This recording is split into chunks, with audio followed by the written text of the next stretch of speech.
Hello, hello. Happy Sunday. Gosh, the weeks go around really quickly now. I was just saying this earlier today. I can't believe how quickly the weeks are zipping by.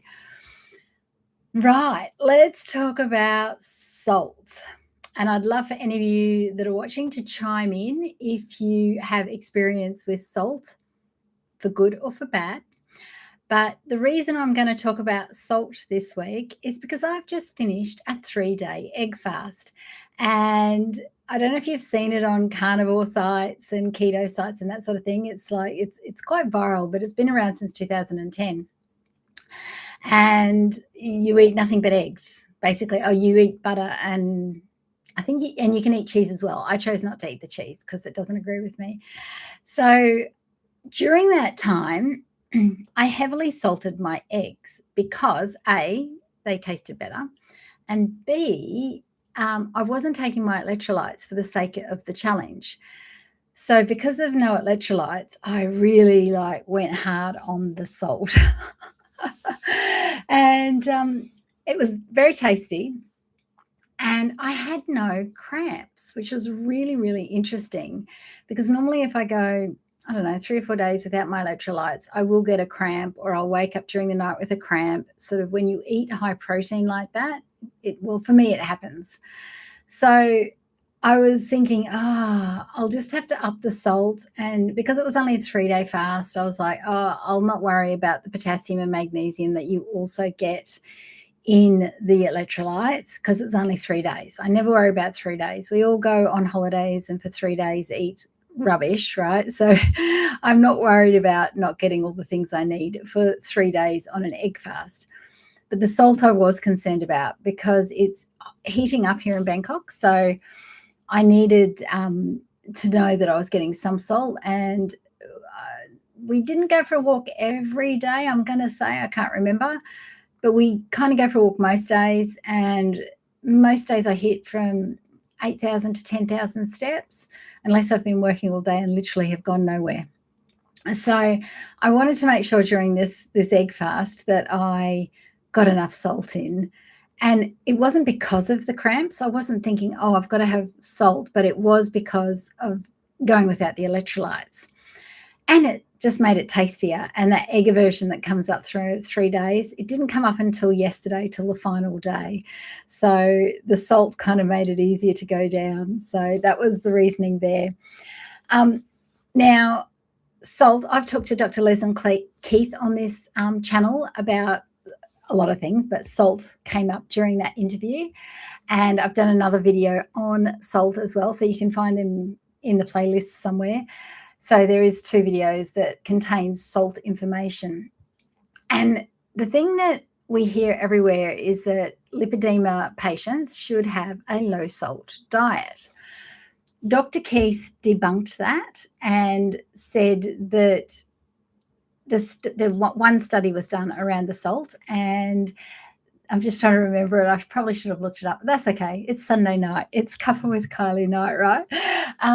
So it was a correlation, not a causation. So that means that the study that was done, they found salt in the tissues of lipedema women as a correlation. It wasn't necessarily the cause because they don't know that, right? And so she said a lot of people, Janine is in the house and my mum is in the house. It's 10 o'clock mum's time. Janine, what time is it your time? Good to have you. You made it this time. So the salt thing, Dr. Keith was saying that we're actually all really deficient in salt, and that most people have high blood pressure, not because they're having too much salt, because they're not having enough salt in their diet. And you can go down a huge rabbit hole around that if you really wanted to online. I haven't for blood pressure and things like that, but certainly I just had this moment of 3 days where I was having so much salt because I wasn't having my electrolytes. And funnily enough, the amount of salt I was putting in those eggs, it tasted really good. So I'm going to say, if you don't need something when it comes to minerals and micronutrients and stuff like that, then you won't want that much salt. So they say like for carnivores, for example, to illustrate this point, that if you don't fancy a steak or a piece of meat that's been cooked beautifully and salted, you're not hungry. It is 11:04 p.m. Sick last night. Oh, doctor's note. Well, I'm glad you still watched it. So thank you for watching, and thank you for commenting, Janine. And I hope you're feeling better now. So carnivores say that if you don't fancy a piece of meat, and like you're thinking, oh no, I don't want meat, I'll be sick if I eat another piece of meat, then you're not hungry, so you don't need anything else. So it's kind of the same with salt. I figured if I wasn't needing the salt, I wouldn't have been salting my eggs so heavily, is my theory. It's all about me testing for me, right? So that was my theory. And the fact that I salted everything so heavily, and even on some days at lunchtime, I added a bit of soy sauce on top. So even more salt. And I know soy sauce isn't part of the challenge, but some days you just had to have it. 3 litres of water all month each day. Yay! I'm with you on that one, Janine. I have my water here. So that's the other thing with the salt, and why I've been heavily salting is because even though I did a 3-day egg fast, I'm also doing all this month of March 3 litres of water a day. So with so much water that I'm not used to, that might be a small amount for some people, but for me that's a lot. You can sort of dilute your tissues and your electrolytes. So that's the other reason I have electrolyte mix. I have Sodii, Sodii, which is an Australian brand, and it's Australian salt and so on. There's a link in the description if you want to check that out for, I don't know, there's a percentage off down there. But anyway, I don't know what it is.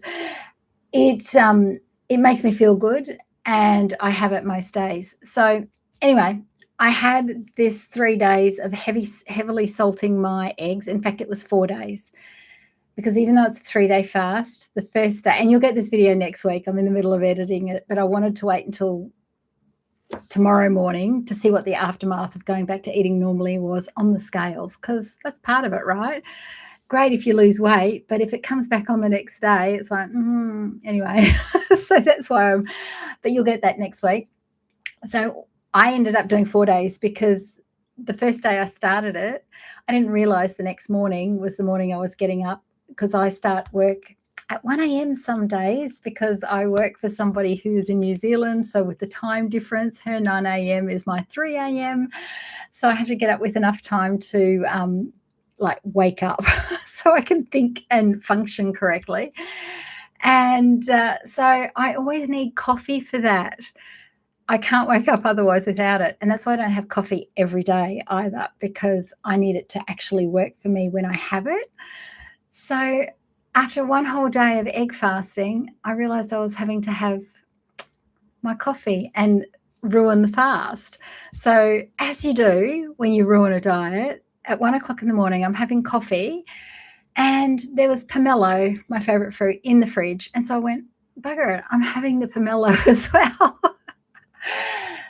That was okay. As I tend to do, I then at 6 a.m., because I was still up, just swung straight back into my eggs, but I started again.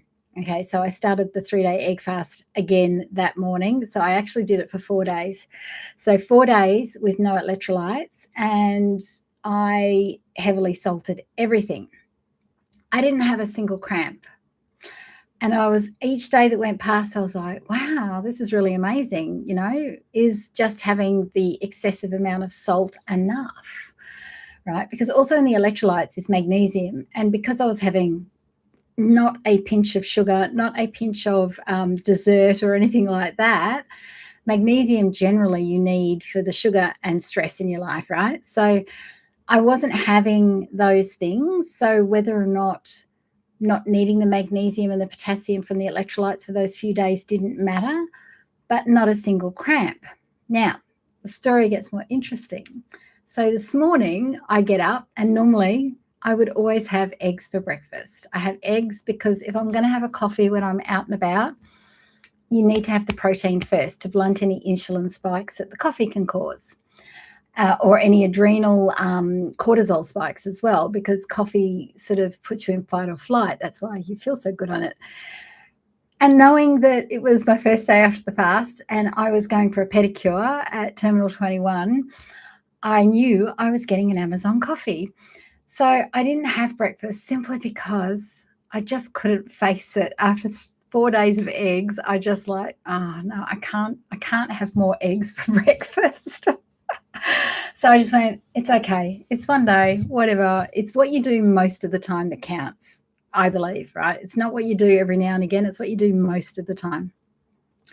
So I went to Terminal 21. I got my Amazon coffee, which tasted amazing after 4 days.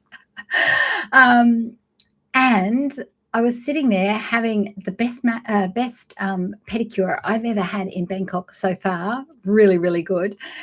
And she was massaging my legs, and I started to get a cramp. And I was like, oh, apart from the fact that I was having to try and tell this little Thai girl, stop for a second, I need to move my leg and get rid of this cramp. And she didn't understand what on earth was going on with me. I was just in this space of what happened? Why did I suddenly get a cramp today? And I think it was just simply I didn't have the salt, or the huge amount of salt that I put on the eggs before I left for the day. So I'm going to say my takeaway for me, everybody's got to test for themselves, is that I could salt my foods a lot more than I normally do. And I already thought I salted things pretty well. Whether or not I need to salt it that much, having electrolytes as well, probably not. But it was just a really interesting outcome that I wasn't tracking at all. The 3-day, the challenge video you'll get this week, I tracked measurements, I tracked weight, I tracked how I felt, I tracked those sorts of things, inflammation, stuff like that. Didn't even occur to me to track salt and, how cramps and that sort of thing. It was just something that happened as I went along because I'm very aware of my body. And I'm very aware of things that pop up that don't normally or do normally, and then they don't, that kind of thing. So, that's why I always encourage everyone to give a health diary on themselves, on how they feel and what symptoms are coming up for them, because it's really interesting. Things can pop up that you're just like, oh, wow, I wasn't expecting that. So the salt thing, I'm like, okay, so where do I stand with that now? Not sure, because I won't know till I go back into electrolytes and that sort of thing. And even with electrolytes, every now and again, I still get a cramp. And they're usually the days I've been really kind of hardcore carnivore instead of keto, like I've had some avocado or some onions or something like that in it. So, maybe for me personally, the electrolyte salt is not enough. And that's a big thing that I talk to people about, and that's a big thing for me. We can have all the science under the sun. We can have everybody's opinions and the people that say, the experts that tell us this is the best lipedema diet and this is the best way to consume this, that, and the other. But we're all so different. We're all so different. We have different bacteria in our gut. We have different microbiome. We have different traumas and emotions and experiences that we, see the world through, and therefore stress. We have different diets. We have different bacteria in our diets. We are exposed to different pathogens depending on where we live. Us moving from Australia to Thailand, we had to get used to being able to brush our teeth in the normal water, in the water here. We don't drink the water. We buy our water in, but we knew that we could brush our teeth in the water. We just had to let our tummies get used to it, which we did. And it was a slow process, but it took a couple of weeks, but we got there, and, that's great. But my point is, everywhere you go, it's different, and every one of us is completely different. So you can take the science and you can take what the experts tell you, but if something's drawing you, if something's making you go, oh, I really need more salt. I really need more butter, as long as it's real butter and not fake butter and doesn't have seed oils in it. That's my caveat. Try it. Try it. If it's only for a few days, depending on the ingredients, some things that you try, you're going to have to try longer than a few days.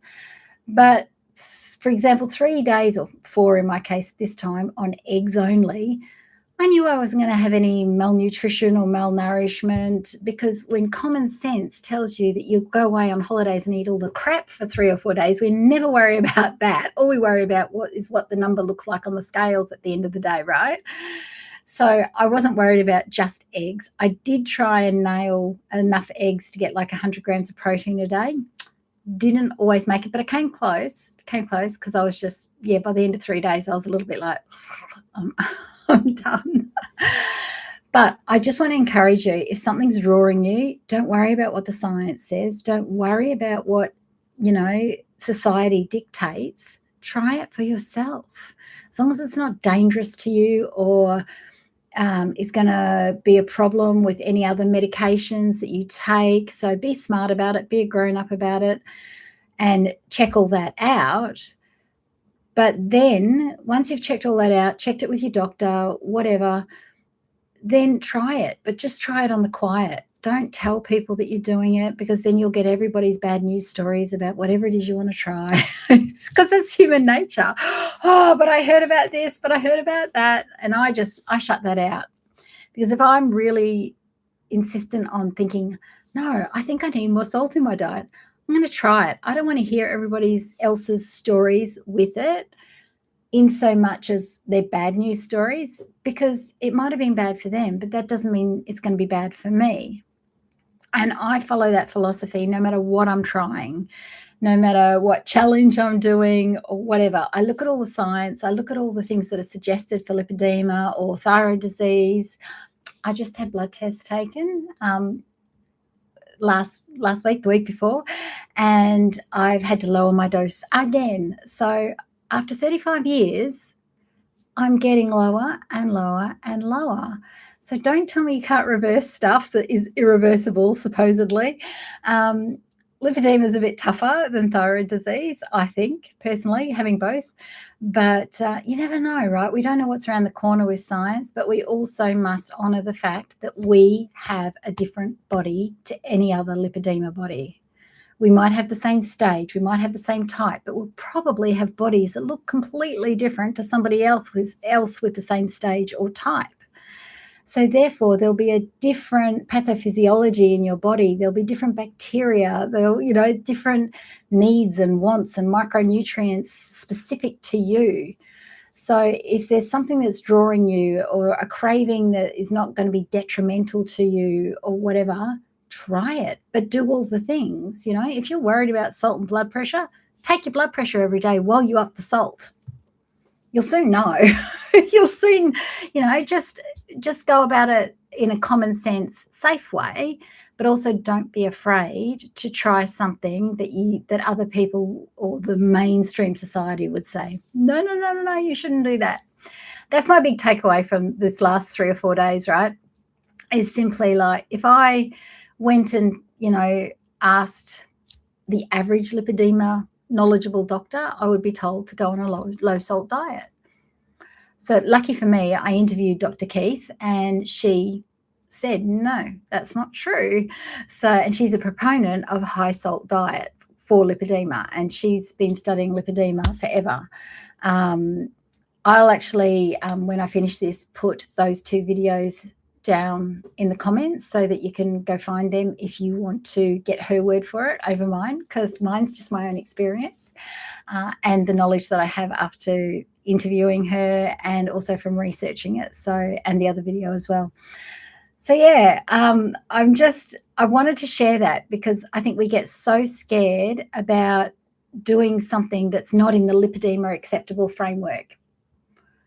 And that's understandable, because we've got this disease that scares the bejesus out of us, because we've got no control over it, it seems, except for, get your hormones in check and keep your inflammation down. That's all we've got to work with, which is pretty sucky, right? And so we kind of don't colour outside the lines, do we? We sort of try and stay within that framework. And I think I've done another video that's like, there's 8 things that you can do that's not surgery. I'm sure that was the name of the video, 8 things you can do for lipedema. And that's it. It's like compressions, diet, lifestyle, manual lymphatic drainage, I don't know, whatever the others are. And that is what we're starting to believe. Again, it's like we sort of get stuck in this thing of, oh, because there's no new research, this is what we've got to work with. Whereas I kind of feel like, okay, there's no new research, but what can I try for myself that sort of is like calling my name, as I'm sort of going, that seems like it might be a great idea. So we can research on ourselves. That's my thing. Do you think all the exercise you do helps in reducing your meds? It is for my thyroid medication. Absolutely. It is a mix of a couple of things I've decided. It is I exercise a lot. We sold our car. So everywhere we go, we walk or we catch the train. And even when we catch the train, we're doing a lot of walking to get to the train and then on the other side. So we walk every afternoon in the park. So, I've gone from maybe 5,000 to 8,000 steps a day average to maybe 8,000 to 12,000 steps a day average. Some days more, some days less. So I'd say that's the average. So high exercise, I'm sweating a lot more. I'm in a hot environment. I was in a hot environment before, but we were always in air conditioning. So air conditioning in the house, go out of the house, get into the air-conditioned car, drive the car, get out at the shopping centre. So here, there's none of that. So I think I'm in the heat a lot more. And the other thing that I think has made the biggest difference with the thyroid medication, if anyone out there has this issue, is over here. So in Karratha, where I lived in Australia, we ate a lot of beef. With our high protein diet, we ate mostly beef. We would have chicken, a bit of pork, turkey. I made beef and turkey meat rissoles a lot. Here, beef is incredibly expensive. So now pork, which is the cheapest meat, pork and chicken are the biggest proteins in my world now. Now, chicken is really high in tyrosine, which is the T in T4 and T3. And pork is really high in vitamin B1, which is really needed in the thyroid pathway. And I think by having those meats now instead of the beef, that and the high exercise and the heat, the sweating, those are the things that I think's impacted my medication going down further. I have lost, I'm going to say 3 or 4, 5 kilos since I got here. And your thyroid medication is dictated on your weight. So, as a starting point. So when I was at my highest weight, when I was at 130 kilos, I was on 250 micrograms. I still did manage to reduce that even when my weight was high. After I studied naturopathy, I managed to reduce that by cleaning up my liver and my conversion and that kind of thing. So you can still reduce it even at your higher weight. So I'm not sure if the weight, being only that amount of weight, has contributed to the lower dose, but they're the only things that I can think of. Plus, you know what? I just thought of something else. I don't eat a lot of processed foods here. For the most part, every day it's eggs. When I'm not doing an egg fast, it's eggs. I have a lot of chicken and pork, which I cook myself at home. We'll have pork sticks from the meat man, and it's all homemade. He brings it in his Tupperware containers, puts it on a little barbecue charcoal thing, cooks it there, and we buy it. And so that's all made from scratch, so no processed foods there. So unless I'm having some sort of treat or we're out and about, and even when we're out and about, I'm going to say there's not a lot of processed foods involved usually. When people come to visit, there might be. Just saying. But for the rest of the time, no. I'm going to say but I don't think that's the biggest portion. I think the biggest portion of me reducing my medication is literally the pork, the walking, the heat, the sweating. Yeah. And it's a simpler way of life. Stress, right? That's one of the things we talk about, inflammation and lipedema and cortisol causing inflammation is this low-grade stress we all have going on in our normal everyday lives. And here, not having a car, walking to go get the groceries, walking to the train, it is such a simple way of life. And, it's really, that might be playing a even bigger role without me measuring my cortisol in lowering medication and keeping my inflammation low and all those sorts of things. So not sure. Anyway, the big takeaway for this week is more salt. If you think you need more salt, go for more salt. And you know how you know you need more salt is you're a savory person. You're reaching for savory stuff all the time. So if you're a savory person and you can't help yourself having, savory items, snacking on savory items all the time, the crackers, that especially the highly flavored crackers, consider that perhaps you're actually just craving more salt, and start salting up your food. Get pink Himalayan salt, get decent salt, or Redmond's real salt, whatever it is, but just get decent salt. You don't need iodized, I promise you, if you've got thyroid issues. And just see what happens. Just test it for yourself and see what happens. I'm just always like, test it on yourself. I'm my own crash test dummy, right? And I'm not afraid to test things on myself. That's how I find out what my body needs and what my body doesn't need. So I encourage you to do the same thing. Well, Janine and Mum that tuned in, and anyone else that's watching or watching on the replay, let me know if you do salt or don't do salt. Just curious to know. And if you've tested anything like this, I would love to hear about it. And we will see you next week. You will see the egg fast during the week. And until then, I will see you next Sunday. Bye.